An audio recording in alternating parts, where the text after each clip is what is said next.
Welcome to D&D Journey of the 5th Edition. Join us in our campaign and shenanigans as we explore the subterranean labyrinths, plunder hordes of treasure, battle legendary monsters. This podcast will be following our gaming group and the adventures of these characters, as well as a few guests from time to time. Join us as we start a new campaign and our journey to experience the best, and maybe the worst, in the 5th edition of Dungeons & Dragons. Hi, this is Kelly, aka Trixie from Ragnarok and Roll, assigned to Ragnarok Story, and Tilda Wimblewick from D&D Journey of the 5th Edition. First off, I would just like to say thank you to everyone for listening to our varied adventures, as well as for rating us on iTunes and rpgpodcast.com. If you haven't rated us yet, we would greatly appreciate it if you could. And if you're looking for more ways to support our efforts, we are now on Patreon, a great site where you can help us continue making more podcasts, as well as some special surprises for our patrons. If you can, please look us up at www.patreon.com/cppn. Every little bit helps. And again, thank you for listening. Welcome back to our second part of On the Origin of D&D Species. This time, we cover another species in the Monster Manual that everybody loves to hate. Especially Tilda. And what's that? Owlbear! Yep, the elusive and sometimes very, very perceptive. Elusive! Can't get rid of them. The ever-loving owlbear. So, in your hands there, Tilda, you've got a copy of the original Monster Manual, way back in the day. Yeah, in a pristine mint condition. Ooh la la. So, on the owlbear there, you've got the original owlbear stat blocks. What things would you like to point out for the owlbear? Well, it says here frequency is rare. I beg to differ. I've run into quite a few of them. But, this is 5th edition, so I guess, old school, they were rare. Let's see here. Apparently, though, in old school, they tend to appear in groups of 2 to 5. Thank goodness they didn't in ours. Oofda. Alright, armor class 5, movement 12, hit dice 5 plus 2, 30% in their lair. Treasure type C. What's treasure type C? It's basically what level of treasure No. that they drop. I know what it is. Oh. All I can get. Loot the body! Alright, apparently they got 3 attacks, which is pretty darn nasty. And it's a 1, 6, 1, 6, 2, 12. Ouch! 2d6 for the beak attack. Ow. Ow, ow, ow. They have a special attack, though. You want to know what it is? What's the special attack? It's a hug. Oh, an owlbear hug? Yeah. And what does that special attack do? Well, I don't know yet, but we'll find out shortly. I'm just reading the stats right this second. Nil for special defenses, standard magic resistance, intelligence low. Yeah, I could have told you that. Alignment neutral, 8 feet tall. That's really tall when you're as short as I am. Okay, sign ability, none. Alright, so the horrible owlbear is probably the result of genetic experimentation by some insane wizard. I'll say insane. What the heck were they thinking? These creatures inhabit tangled forest regions of every temperate climate, as well as the subterranean labyrinths. They are ravenous eaters, aggressive hunters, and is evil-tempered at all times. They attack prey on sight and will fight to the death. Nasty. Alright. The owlbear attacks with its great claws, 2 inches long on large mole. Oh, males. That's males, not moles. Males. Okay. Its snapping beak, and then it grasps its victims and squeezes and bites it to death. If it scares it, it scares. Yeah, it is scary. If it scores a paw hit of 18 or better with either of its forelimbs, the owlbear has dragged the victim to itself, and the opponent will take an additional 2 to 16 hit points of damage. Oh my goodness. 2 to 16 hit points of damage from the hug.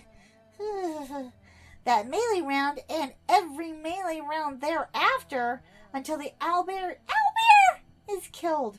Note that if the armor class of an opponent is such that an 18 is insufficient to hit, the hug is not effective and no damage is taken. Guess no free hugs. Apparently, if they're encountered, their lair is 25% chance there will be 1 to 6 eggs. Oh, little baby owlbears! I bet you they're cute. I've seen a picture of one. They're really adorable. Let's see here. 80% for young, in addition to adults. Young owlbears will be 40 to 70% grown, and they will fight accordingly. Eggs are worth 2,000 gold pieces. Why did nobody tell me this? Wouldn't you want a baby owlbear? I'll ride an owlbear into battle. Yeah. That would be awesome. Okay, but yeah, 2,000 gold pieces? I could go for that. Young under 50% grown are young are 5,000 gold pieces on an open market. Owlbear the owlbear.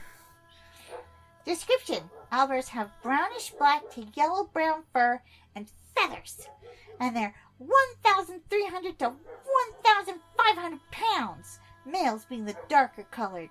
The beaks of these creatures are yellow to ivory, and their eyes, they're red-rimmed, and exceedingly terrible to behold. Dun, dun, dun! That's old school. That's old school? That's old school monster manual. Sounds like Slobber the Mutt's getting worked up outside. Yeah. My war dog, thank you very much. I finally got him. Slobber the Mutt. So, Tilda, we have another ancient tome for you. Ooh. The Advanced Dungeons & Dragons Monster This Manual. one's a lot thicker. Yep. As you notice from the original D&D, the stat bubbles have increased a lot, and the page count. Look at that. It's a heavier book. Mm-hmm. I could hurt somebody with this book. It's more of a tome. Yeah, I could. Slobber, be quiet. Come on, Slobber. Alrighty, where is... Okay. I'll give you a clue. It's alphabetical, and it's got a bookmark there. Here we go. Owlbear don't care. Owlbear don't care. Okay. Alright. Now, I have to admit, first off, the picture in this one is a lot better. Mm-hmm. Now, don't get me wrong, I like the old school graphics and stuff, but the old school owlbear had, let's just say, left much to be desired. Okay. This one is a slight improvement. And it's color. Yeah. Well, color's always nice, but yay! Alright, so, it's still rare. It still goes in a pack.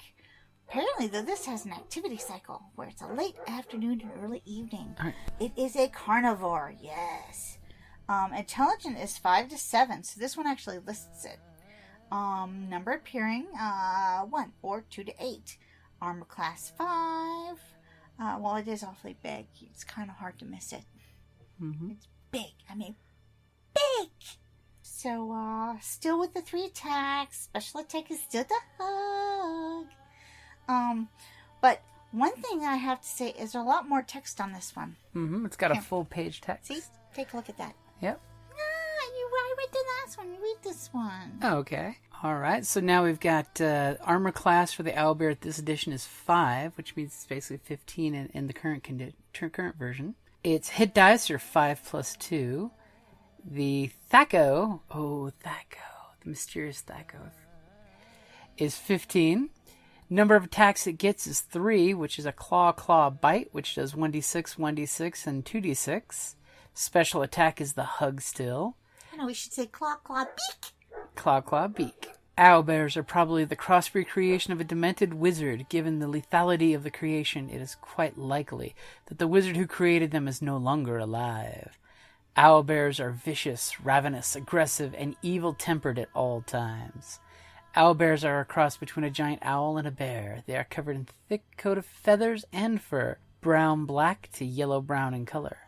8 foot tall for males, which weigh between 1,300 and 1,500 pounds, are darker colored. The beaks of these creatures are yellow to ivory, and their terrifying eyes are red-rimmed. That's all that's almost verbatim for what the other one said. Owlbears speak their own language, which consists of loud squeaks of varying length and pitch. Oh, that wasn't mentioned in the last one. Caw-caw! Caw-caw! In combat, owlbears attack prey on sight, always fighting to the death, ignoring moral rating for the purpose of determining retreat. It attacks with its claws and snapping beak. If an owlbear scores a hit on an 18 or better, much like the previous version, it drags its victim into a hug, subsequently squeezing the opponent for an additional 2 to 16 points of damage. So that's a 2d8. Yeah. So it likes to give free hugs. Free hugs. The owlbear can also use its beak attack on victims caught within its grasp, but cannot use its claws. A single attempt at a bend bars, lift gates roll may break the grasp of the owlbear. Note that the armor class of a victim is high enough that an 18 is insufficient to hit. The hug is not effective, much like the old version. Yeah.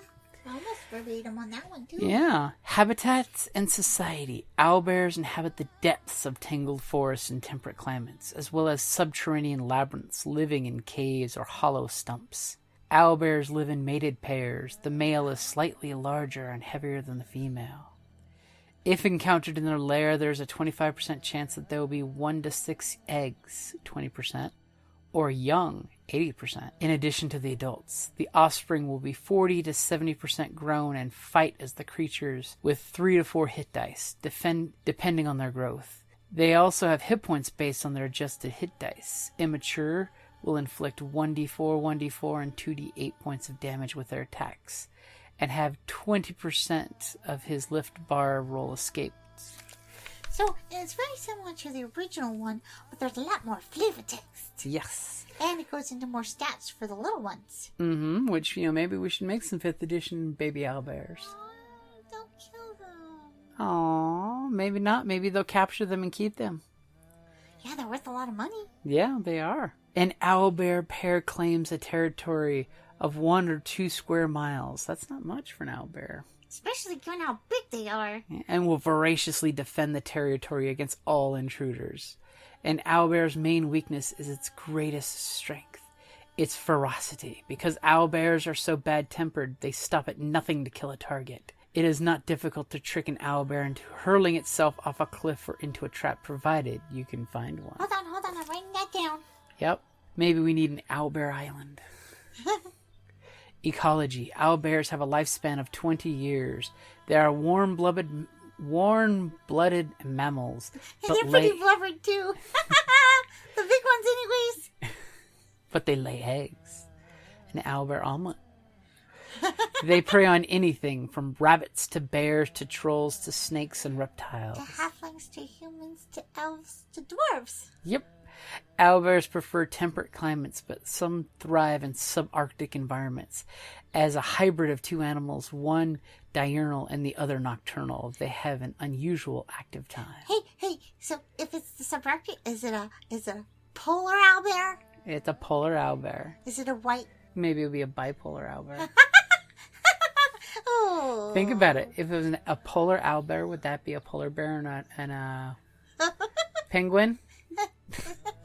No, it's still gotta be an owl. Oh, so it'd be like the snow owl? Yeah. But I can just see a bipolar owlbear. So their usual active time is waking at noon, hunting animals active during the day, and then hunting nocturnal creatures before going to sleep at midnight.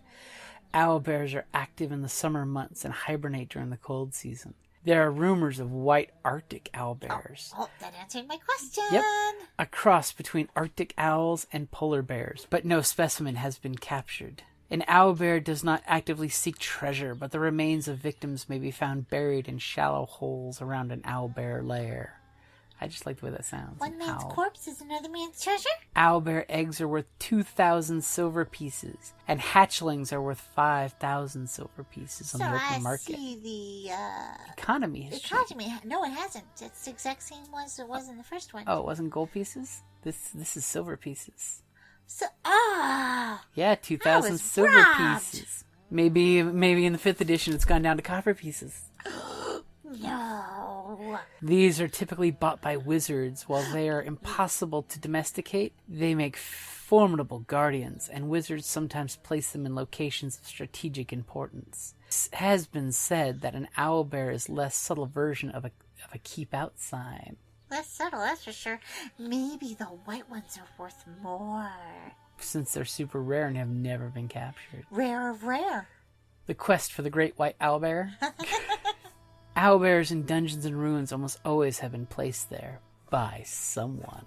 Dun, dun, Dun. Now, which one is this? Is this 5th edition? This is 5th edition. Ah, my edition. Your edition. And as you can see in 5th edition, the owlbear picture is much cooler. It's very nice. I like that one best of all. So now we have the large monstrosity, which is the owlbear. Its alignment has now been changed to unaligned. Its armor class is 13. Its hit dice are now 7d10 plus 21, which gives it basically a total of 59 hit points. I'll say it's like beefed up a little. Mm-hmm. That constitution. But its speed has slowed down. It's only got a speed of 40 feet now. They're still very good at perception. They have passive perception of 13. Duh. Owl. Mm-hmm. And they now have the multi-attack feature, which lets them take 2 attacks. So they've actually cranked it down in their damage output. Now they can make 2 attacks, one with its beak and one with its claw. So it lost one of its claw bite. Oh, well, it's pretty damn lethal the other way. Mm-hmm. So 5th edition's making it's still lethal. It's just not like kill you in one go. Well, on the other hand, it's a lot easier for it to hit you. It's got a higher hit to strike bonus, but the claw now does 2d8 plus 5 damage. Ow. It's doubled in damage practically. Ow. Bear. Owlbear. Ow. And its bite attack does 1d10. Oh. As opposed to 12. Wasn't it originally the beak was... 2d6? No. Well, 12. Yeah, it was 1d6 for each claw and 2d6 for the beak. Now it's 2d8 plus 5 for the claw and 1d10 plus 5 for the beak. Either way, that's pretty painful. And as the professor of transmutive science at Moorgrave University said, the only good thing about owlbears is that the wizard who created them is probably dead. Oh, I like how they did that. That was what was mentioned in the last one, but they put it as a little excerpt. As a little cliff note, exactly. I like that. So, in the 5th edition, an owlbear's screech echoes through dark valleys and benign forests, piercing the quiet night to announce the death of its prey. Caw-caw!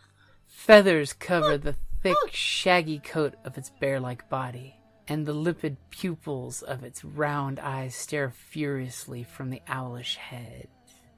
Which they do a good job in the picture. Yeah. Deadly ferocity. The owlbear's reputation for ferocity, aggression, stubbornness, and sheer ill temper makes it one of the most feared predators of the wild. There's little, if anything, that a hungry owlbear fears. Even monsters that outmatch an owlbear in size and strength avoid tangling with it. For this creature cares nothing about a foe's superior strength as it attacks without provocation. So it ain't got nothing on the honey badger. Yep, it's the honey badger of the D&D world. Of the D&D world. Consummate predators. An owlbear emerges from its den around sunset and hunts into the darkest hours of the night, hooting or screeching to declare its territory, to search for a mate, or to flush prey into its hunting grounds. These are typically forests familiar to the owlbear and dense enough to limit its quarry's escape routes. An owlbear makes its den in a cave or ruin littered with the bones of its prey. It drags partially devoured kills back to its den, storing portions of the carcass among the surrounding rocks, bushes, and trees. Well, I prefer to carry honey biscuits. I suppose an owlbear would want to carry, body parts. Ew. The scent of blood and rotting flesh hangs heavily near an owlbear's lair, attracting scavengers and thus luring more prey. Way more flavor text. Yes. Owlbears hunt alone or in mated pairs.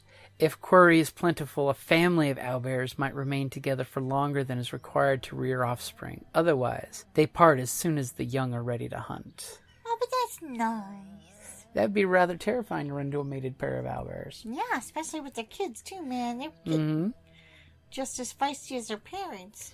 savage companions. Although they are more intelligent than most animals, owlbears are difficult to tame. However... It's a difficult, not untamable like the previous one. Apparently, more generations of owlbears have been, possibly tracked by rangers and tamed. But, however, with enough time, food, and luck, an intelligent creature can train an owlbear to recognize it as a master, making it an unflinching guard or a fast and hardy mount. Well, I absolutely adore Slobber the Mutt. Oh my god.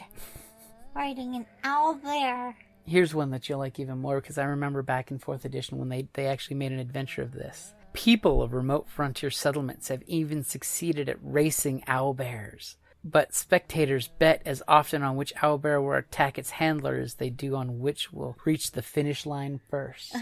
Because they basically tie a cart to the owlbear and have it pull them. Oh.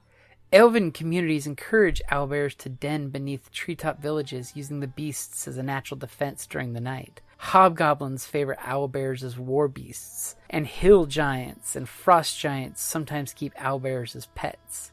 Well, do you think, our friend has one, maybe? Maybe. He's a hobgoblin. Hogar, yes. Hogar is. Mm-hmm. Perhaps Hogar is going to quest for a great white owlbear. A starved owlbear might show up in a gladiator arena, ruthlessly eviscerating and devouring its foes before a bloodthirsty audience. Well, that's just mean. It is. Owlbear origins. Scholars have long debated the origins of the owlbear. The most common theory is that a demented wizard created the first specimen by crossing a giant owl and a bear. However, venerable elves claim to have known these creatures for thousands of years. Some fae insist the owlbears have always existed in the Feywild. Huh. So even though they're a natural monstrosity, they may be fae in origins. Well, fae have lots of origins. Well, so Tilda, what do you think about the owlbear? I'm plotting, finding a baby and see if I can raise it for, I have some ranger friends who might be able to help me with that. Ah. Could you see? I already have a name picked out. What's the name? Owlbear.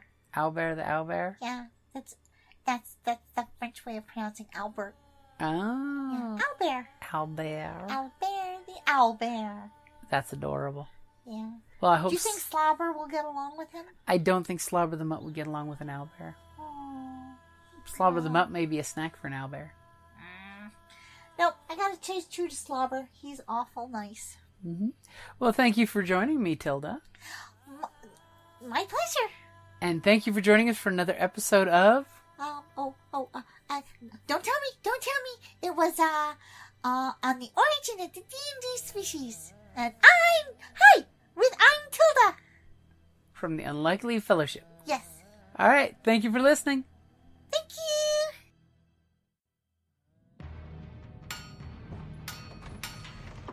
Down in the depths of the mountain, we dwarves spend our time forging powerful weapons, mining precious gems and metals, and feasting like kings. But after a day of digging for the next Arkenstone, this dwarf likes to come home to a package full of loot. Dungeon Crate is a monthly subscription box service forged specifically for RPG and tabletop gamers. Miniatures, dice, tokens, coins, maps, modules, terrain pieces, handcrafted items, RPG jewelry, and more are yours for only a few gold per month. You even get a digital crate along with a physical one as an added bonus. So are you brave enough to reward yourself with a Dungeon Crate? By Morden's beard, I hope so. DungeonCrate.com. Let the adventure begin.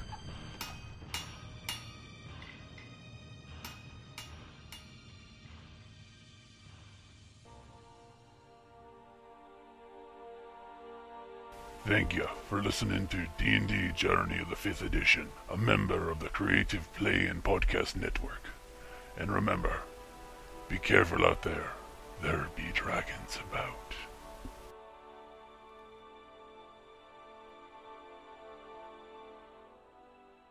Hello, this is Madam Askew, and I'm so delighted.